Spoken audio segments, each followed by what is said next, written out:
যদি কোরআন হাদিস না মানি জীবনে কি হবে পবিত্র পরে।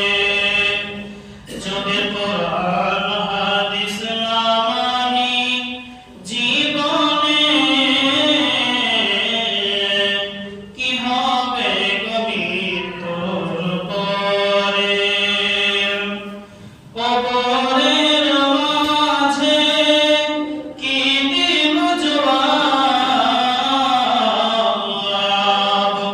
কবরের মাঝে কি দিব জবাব।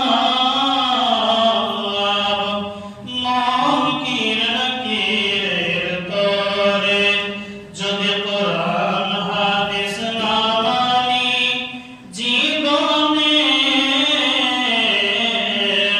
কি হবে পবিত্র পরে।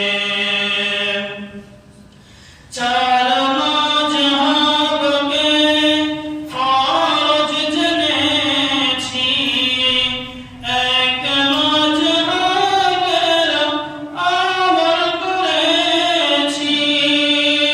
কোরআন হাদিসের দিকে দেখিনি তো ফিরে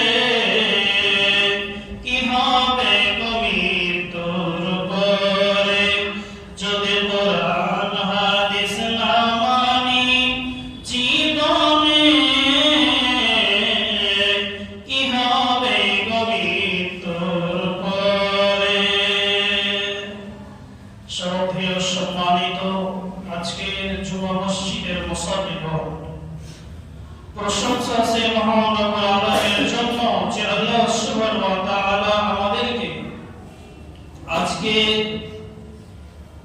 বিভিন্ন পাড়া থেকে বিভিন্ন টোলা থেকে নিয়ে এসে একটি জুমা